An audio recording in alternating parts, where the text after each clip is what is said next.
Good morning. Thank you for joining me for another 5 good minutes with the Word. I'm Barry Bryson.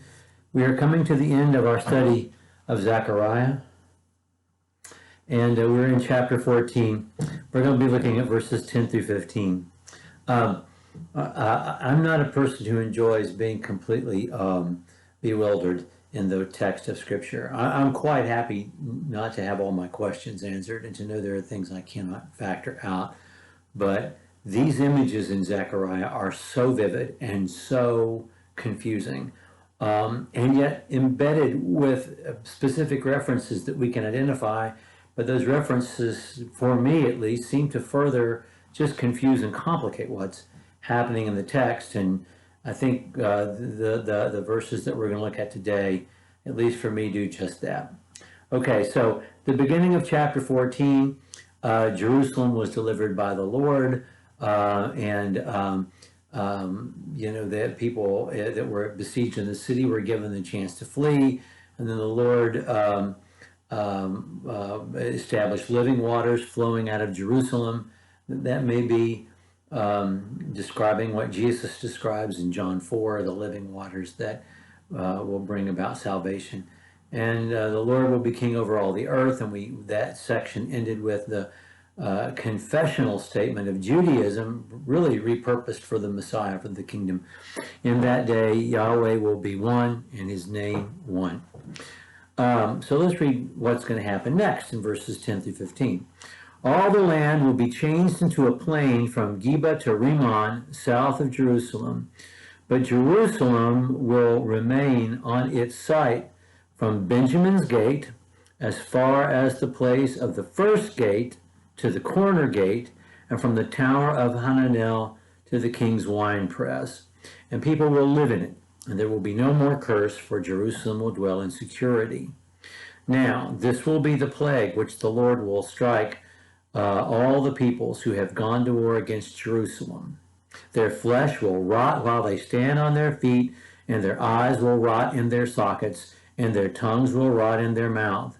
And it will come about in that day that a great panic from the Lord will fall on them, and they will seize one another's hand, and the hand of one will be lifted against the hand of another. And Judah also will fight at Jerusalem, and the wealth of all the surrounding nations will be gathered, gold and silver and garments in great abundance. So also like this plague will be the plague on the horse, the mule, the camel, the donkey, and all the cattle that will be in those camps.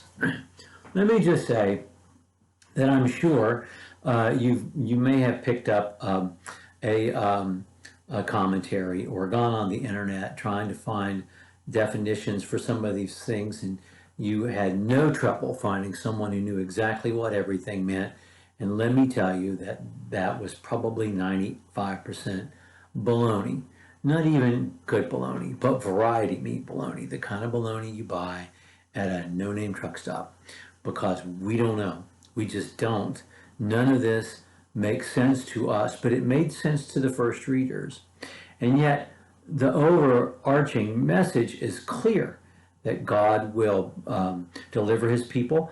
He will deliver his people through his Messiah, that they will be protected, that they will be preserved, that they will have to come through hardship, they will have to be refined with fire, but they will survive, and the wicked will be punished. I mean, that's just quite clear.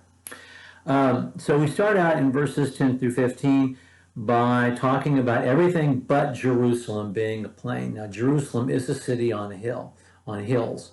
It's already elevated. That's why whenever the Bible talks about going to Jerusalem, wherever your direction is, you're going up to Jerusalem, because it's built on a promontory or on an elevated space.